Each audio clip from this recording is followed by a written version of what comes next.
आवाज़ ठीक है? तो यहाँ पर शब्द है आत्मसंभाविता। आत्मसंभावित का मतलब ये है कि कोई व्यक्ति ऐसा होता है कि वो अपने को इतना श्रेष्ठ मानता है कि वो किसी के सामने सिर नहीं झुकाना चाहता है। वो हमेशा अकड़ा रहता है और कोई सामने अगर आएगा तो वो जो है अपनी शान दिखाता है। इसे कहते हैं आत्मसंभावित, है ना। ये विनम्रता से उल्टा है। विनम्रता, जैसे आप किसी साधु को देखते हैं, आचार्य को देखते हैं, तो आप जो है प्रणाम करते हैं, नमस्कार करते हैं, है ना। तो ये जो है एक शिष्टाचार है। और शिष्टाचार के विरुद्ध क्या होता है, एक अशिष्ट व्यक्ति जो बहुत अशिष्ट है, तो वो जो है कभी झुकता नहीं। जो शास्त्र हैं, साधु हैं, आचार्य हैं, तो इनको जो है वो अपने से बढ़कर के नहीं मानता। इसे कहते हैं आत्मसंभावित, है ना। आत्मसंभाविता स्तब्धा धन मान मदान्विता। तो उनके अंदर जो है धन का मद है और मान का मद है ना। तो बहुत धनी है, कोई व्यक्ति बहुत धनी है, तो धन के मद में जो है वो अंधा है। तो इसको अंधापन बोलते हैं। अंधापन है कि वो नहीं देख पा रहा है कि अपने से बड़ा कोई है, अपने से कोई श्रेष्ठ है और मैं उसका सम्मान करूं। तो उसको कहते हैं मदांध है। धन के मद में अंधा या मान के मद में अंधा, दो प्रकार का जो है अंधापन होता है ना। तो उसे अंधा ही कहेंगे, हैं। तो देख करके भी जो है वो ऐसे चलता है, ऐसे चलता है ना, कोई सिर नहीं झुकाता। तो यहाँ तो शिष्टाचार है कि अपने से जो ज़्यादा सम्मानित हैं, सीनियर हैं, तो उनको जो है भक्त लोग जो है अपना सिर ज़मीन में लगाते हैं। तो कई भक्त हैं अपना सिर जो है ज़मीन में लगाते हैं, है ना, देख करके। तो यहाँ ये शिक्षा दी जाती है। लेकिन जो आसुरी स्वभाव के लोग होते हैं तो उनको जो है ये शिक्षा नहीं मिली या उन्होंने शिक्षा नहीं ग्रहण की, और वे जो है मतलब अपने उसमें रहते हैं, घमंड में रहते हैं। जैसे दुर्योधन, तो गीता के पहले अध्याय में वो बताया गया है कि आचार्यम प्रसंगम में राजा वचनम अब्रवीत दृष्ट्वा तो पांडवानेकम व्यूढ़ दुर्योधन सदा आचार्यम प्रसंगम में राजा वचनम अब्रवीत। कि वो आचार्य के पास गया दुर्योधन, तो राजा ने ऐसा वचन कहा, तो राजा के भाव में गया। आचार्य के पास दुर्योधन गया तो किस भाव में गया? राजा के भाव में गया कि मैं राजा हूँ, आप आचार्य हैं, लेकिन आप हमारे आदेश के अनुसार कार्य कर रहे हैं क्योंकि मैं राजा हूँ। तो राजा बड़ा होता है, मैं राजा हूँ और आप मेरे आचार्य हैं, लेकिन तो भी आप क्या कर रहे हैं? मेरे आदेश के अनुसार कार्य कर रहे हैं। इसलिए राजा वचनम अब्रवीत, है ना। तो अपने राजा के भाव में गया। लेकिन युधिष्ठिर महाराज भी द्रोण के पास गए। महाभारत के युद्ध के जब गीता का जो है उपदेश समाप्त हो गया, तो युधिष्ठिर महाराज द्रोणाचार्य के पास गए। तो कैसे गए? अपने राजा के चिन्हों को त्याग करके, अपना मुकुट भी उन्होंने उतार दिया और अपने अस्त्र शस्त्र भी छोड़ दिए, और बिल्कुल पैदल, रथ में नहीं बैठ के जा रहे हैं बल्कि पैदल चल रहे हैं, और शत्रु की सेना में चले जा रहे हैं। तो भीमसेन भी बड़े चकित, अरे हमारे जो बड़े भाई युधिष्ठिर महाराज शत्रु की सेना में ऐसे जा रहे हैं। भीमसेन कहते हैं, आप महाराज आप मुझे आदेश दीजिए कि मैं क्या करूं। अर्जुन भी कहते हैं, आप मुझे आदेश दीजिए मैं क्या करूं। युधिष्ठिर कुछ नहीं बोलते हैं, सीधे जाते हैं आचार्य द्रोणाचार्य के पास जाते हैं और उनको जो है प्रणाम करते हैं, उनकी परिक्रमा करते हैं। जब युद्ध करना है और शत्रु पक्ष में है आचार्य, लेकिन उनको प्रणाम करते हैं युद्ध, और जो है परिक्रमा करते हैं उनकी, और फिर जो है उनसे बातचीत करते हैं। और बातचीत करते हैं तो बातचीत करते हैं कि आचार्य आप मुझे युद्ध का जो है आदेश दीजिए, आप शत्रु पक्ष में हैं, मेरे शत्रु के पक्ष में हैं, तो युद्ध नहीं करना चाहिए आचार्य से, आप मुझे जो है आदेश दीजिए युद्ध का, है ना।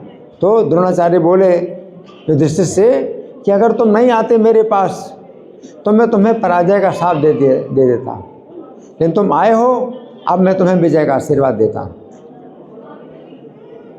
तो ये जो है शिष्टाचार युधिष्ठिर महाराज में है। अपने राजा के सब चिन्हों का त्याग कर दिया और जो है शस्त्र अस्त्र सब त्याग दिए और बिल्कुल पैदल नंगे पैर आचार्य के पास जा रहे हैं, है ना। जबकि दुर्योधन गया तो गीता का उपदेश जब भगवान ने शुरू नहीं किया था तब दुर्योधन गया आचार्य के पास, तो किस भाव में गया?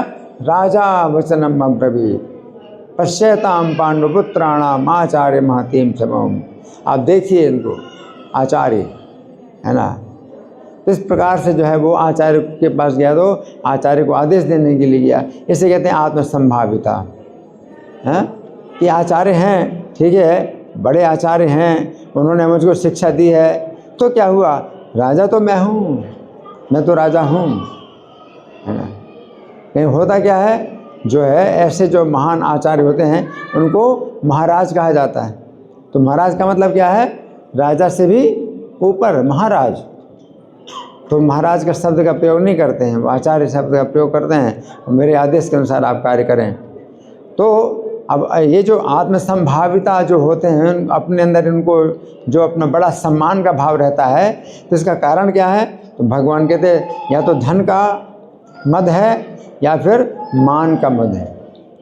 धन का मद है तो धन संपत्ति उनके पास बहुत ज़्यादा है, तो सोचते हैं कि अरे मेरे पास धन संपत्ति बहुत ज़्यादा है, तो भगवान के पास भी अगर जाते हैं तो वो जो है झुकते नहीं भगवान के सामने, तो भगवान के सामने भी अकड़ के खड़े होते हैं, है ना। अरे ये जितने लोग जो ये हरे कृष्णा वाले भगवान को प्रणाम करते हैं, तिनके की तरह ये जो है भगवान को प्रणाम करते हैं, तो ये लोग तो जो है निर्धन हैं और मैं धनी हूँ, मैं धनी हूँ, तो मुझे क्या ज़रूरत है भगवान को प्रणाम करने की। ऐसे कर सिर जो है ऊंचा करके वो जो है भगवान का दर्शन करते हैं, है ना। और अगर उनको कुछ शिक्षा दें कि भाई आप जो है हरे कृष्ण मंत्र का जाप करो, आप ये किताब ले लो, किताब पढ़ो, तो उनको बुरा लगता है। तुम कौन होते हो मुझे सिखाने वाले, हैं? तुम कौन हो मुझे सिखाने वाले, हैं? तुम उन लोगों को सिखाओ जो निर्धन हैं, जिनके पास पैसा नहीं है, निर्धन है, तो उनको तुम सिखाओ, हैं? मैं तो बहुत बड़ा धनवान हूँ, इसलिए, है ना, मुझे क्यों सिखाओगे, है ना। या फिर मान का मद होता है, धन की बात नहीं है लेकिन मान का बहुत मद होता है। मान का मद का मतलब है मैं बहुत शिक्षित हूँ, मैं बहुत शिक्षित हूँ, मैं लेक्चरर हूँ, मैं प्रोफेसर हूँ, मैं डॉक्टरेट हूँ, हाँ, तो मैं क्यों यहाँ पर आकर के क्लास में बैठूँ। तो ये भी है, बहुत कम है कोई मतलब डॉक्टरेट होकर के भी यहाँ पर आए, क्लास में बैठे, बहुत बड़ी बात। तो एक बहुत बड़े जो है सीए हमारे लाइफ मेंबर थे, तो उनका जहाँ घर है मधुबन में, उनका घर है जहाँ पर, तो उसी के ही मतलब पीछे एक सेंटर था जहाँ की हर शनिवार को प्रवचन होता था, तो मुझे भी बुलाया जाता था। तो मैंने उनसे कहा कि मेरा प्रवचन है, आप आइए, और आपके घर के पास ही है। तो वो जो है मेरे साथ में एक और सीए थे जो मतलब हमारे गुरु भाई भक्त हैं, तो मैंने कहा कि तो ये भी सीए हैं और ये आते हैं, आप भी आइए। तो अपना कार्ड जो है उनको दिया, उन्होंने अपना कार्ड दिया, उनको दिया, बोले कि ये कार्ड मेरा ले लो और वहाँ पर जो है देखो कि कैसे कैसे लोग आ रहे हैं।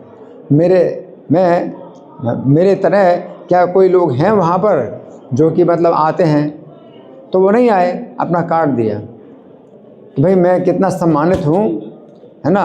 तो मैं जो है ऐसे लोगों के साथ में प्रवचन नहीं सुनूंगा जो मेरे जैसे सम्मानित नहीं हैं। तो बहुत कम, जिन लोगों का बहुत कम सम्मान होता है ना, तो वही लोग जो है यहाँ पर आते हैं प्रवचन सुनने के लिए, मैं कैसे प्रवचन सुनने के लिए आऊँ? तो फिर मैंने भी उनसे बात करना बंद कर दिया, है ना। जब आप मेरा सम्मान करते हो तो जो है मैं आपसे कहता हूँ कि आप मेरे प्रवचन को सुनने के लिए आइए, है ना। तो आप जो है मतलब सुनने के लिए नहीं आना चाहते, क्योंकि वहाँ पर आप यही सोच रहे हो कि जो कम सम्मानित लोग हैं वही मेरा प्रवचन सुनते हैं, आप कैसे आओगे? तो ऐसे ही होता है। तो प्रभुपाद जी भी जो है विदेशों में गए, विदेश में गए तो ऊंचे आसन पर प्रभुपाद को बैठाया गया। तो कुछ लोगों ने इस प्रकार से भी आपत्ति की, आप ऊंचे आसन पर क्यों बैठे, आप ऊंचे आसन पर क्यों बैठे हैं? तो ये जो है मतलब एक प्रकार से आत्मसंभावना कहलाती है। धन मान मदान्विता, अब यजन्ते नाम यज्ञस्ते। अब फिर देखा जाता है कि भाई बड़े बड़े यज्ञ भी कर रहे हैं वो। तो यज्ञ कैसे कर रहे हैं? यज्ञ तो भगवान की पूजा होती है। भगवान कहते हैं कि भोक्तारम यज्ञ तथाम, यज्ञ से द्वारा, यज्ञों के द्वारा मेरी पूजा होती है। तो ऐसे जो है इतने धन के मद में जो आत्मसंभावित हैं या सम्मान के मद में आत्मसंभावित हैं, मेरी पूजा कैसे करते हैं? तो भगवान कहते हैं वो पूजा जो कर रहे हैं वो मेरी पूजा नहीं कर रहे हैं, वो तो यज्ञ के नाम पर वो जो है दम्भ पूर्वक पूजा करते हैं, अपना सम्मान बढ़ाने के लिए अपनी पूजा कर रहे हैं। जो यज्ञ कर रहे हैं तो यज्ञ में मतलब ऐसे तो भगवान की पूजा होती है? तस्मात् सर्वगतम ब्रह्म नित्यम यज्ञ प्रतिष्ठितम। यज्ञ में जो है भगवान ही जी हमेशा पूजित होते हैं, भगवान को प्रसन्न करने के लिए यज्ञ किया जाता है। लेकिन वो जब यज्ञ करते हैं तो यज्ञ का केवल नाम होता है और वो अपना सम्मान बढ़ाने के लिए पूजा करते हैं, यज्ञ करते हैं कि लोग जो है ये देखेंगे कि जो है मैं कितना बड़ा व्यक्ति हूँ, मैंने कितना धन खर्चा किया। तो धन का जो है अपना दिखाने के लिए कि मेरे पास कितनी धन संपत्ति है, मैंने कितना धन लगाया। तो दम्भ है, दम्भेन और अविधिपूर्वकम। और अविधिपूर्वकम का मतलब है कि शास्त्र की विधि अगर उनको बताई जाए तो तुम कौन होते हो मुझे बताने वाले? मैं जैसे करता हूँ वही जो है विधि है। इसमें भी आत्मसंभाविता का भाव है। अविधिपूर्वकम, है ना। वो विधि पूर्वक जानने की कोशिश नहीं करते कि भाई सही विधि क्या है, और इस तरह से अगर मैं विधि का पालन नहीं करूँगा तो यज्ञ करने का कोई फ़ायदा नहीं होगा। यज्ञ करने का फ़ायदा कोई इतनी जानते हैं कि लोग जो है मेरा जो है सम्मान करेंगे कि मैंने इतना बड़ा यज्ञ किया, और लोग जो है बहुत प्रभावित होंगे मेरे द्वारा। तो ये जो है उनकी जो भावना रहती है, इसे वो कहते हैं आत्मसंभावना।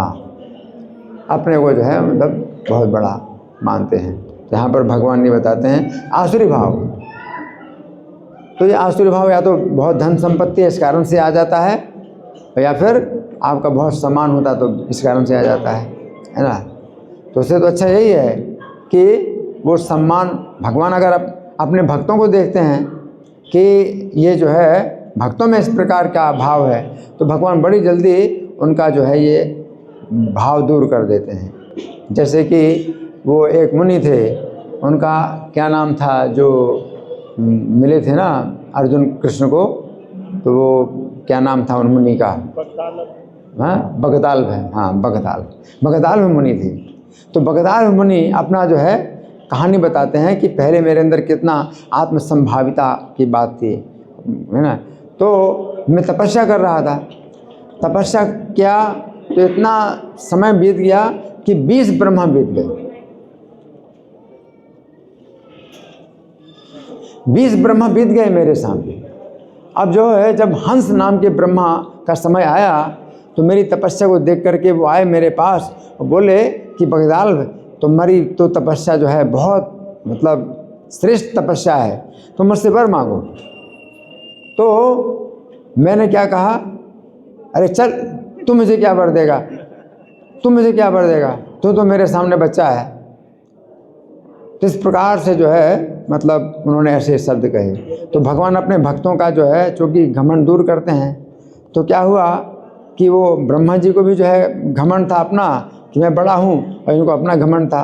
तो एक ऐसी हवा चली कि जो है वो उड़ गए, आकाश में उड़ गए, और आकाश दोनों उड़ गए और दूसरे ब्रह्मांड में चले गए। तो दूसरे ब्रह्मांड में चले गए तो 8 सिरों वाले ब्रह्मा जी थे, तो उधर पर पहुँचे तो 8 सिरों वाले ब्रह्मा हैं, उन्होंने देखा कि ये 2 व्यक्ति जो है बिल्कुल एक नए हैं, ये मतलब कहाँ से आए, तुम लोग कहाँ से आए? तो 4 सिर वाले जो ब्रह्मा थे बोले मैं देखो उस ब्रह्मांड का ब्रह्मा हूँ और ये मेरा शिष्य है, बगदाद का ये मेरा शिष्य है। तो 8 सिर वाले जो ब्रह्मा जी थे बोले कि तुम लोग गुरु और शिष्य तब तक थे जब तक तुम मेरे पास नहीं आए, अब तो तुम दोनों मेरे शिष्य हो। तो 8 सिर वाले ब्रह्मा को जो है घमंड हुआ। तो उस समय जो है ऐसी हवा चली, 8 सिर वाले ब्रह्मा भी उड़े और ये 4 सिर वाले ब्रह्मा भी उड़े और बगदाल मणि भी उड़े और उड़ करके 31 ब्रह्मांड में पहुंच गए। तो 30 ब्रह्मांड में 16 सिर वाले ब्रह्मा थे। तो 16 सिर वाले ब्रह्मा जी ने जब देखा तो उन्होंने भी इसी प्रकार की गर्व की बात कही। तो उस समय वो भी जो है हवा चली, वो भी उड़े।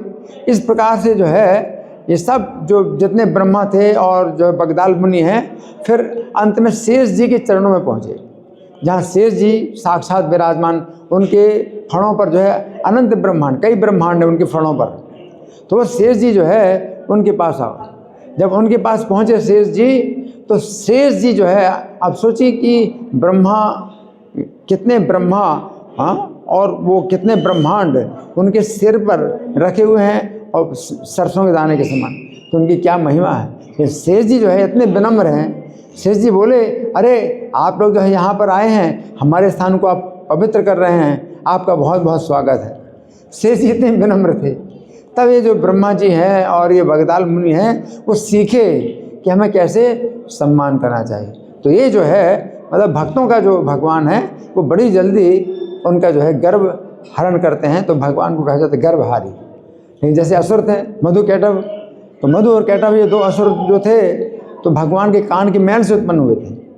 और जब भगवान ने उनको देखा तो उन्होंने भगवान को देखा तो भगवान बोले अच्छा तो तुम लोगों में बड़ा तेज है, तुम बड़े मतलब तेजस्वी हो, मुझसे कुछ वर मांग लो। भगवान ने कहा तुम लोग मुझसे कुछ वर मांग लो। तो मधु कैटभ चूँकि असुर थे बोले अरे हम आपसे वर मांगे, हम आपसे क्यों वर मांगे, आप ही हमसे वर मांग लो। तो भगवान से बोले आप ही हमसे वर मांग लो। अब भगवान समझ गए तो असुर हैं, तो असुरों से भगवान जो है कभी भी अच्छे संबंध नहीं बनाते। तो भगवान ने कहा ठीक है, मैं वर मांगता हूँ तुमसे, और ये वर मांगता हूँ तुम दोनों मेरे हाथ से मारे जाओ। अब जो है फंस गए, कहते ये तो बहुत कठिन वर मांगा आपने। अच्छा तो हम भी वर मांगेंगे। अब पहले तो कहते वर हम तुमसे क्या मांगे, अब कहते हम भी वर मांगेंगे। भगवान ने कहा ठीक है वर मांगो।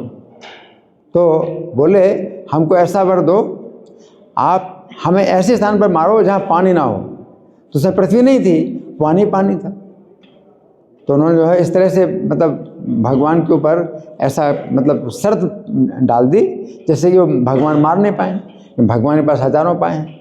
तो भगवान युद्ध करते करते फिर अपनी जंघा, पानी के ऊपर उनकी जंघा थी, और जंघा पे उन दोनों के सिर रख करके और मार दिया उनको। तो उनके शरीर से फिर जो है मेदा से ये पृथ्वी बनी है, जिस पृथ्वी पर हम लोग बैठे हैं। तो मधु और कैटभ जो असुर थे उनके शरीर के मेदे से पृथ्वी बनी है, जो मेदिनी कहलाती है। इसका नाम मेदिनी है ना। तो पृथ्वी नाम तो बाद में पड़ा, मेदिनी नाम इसका है।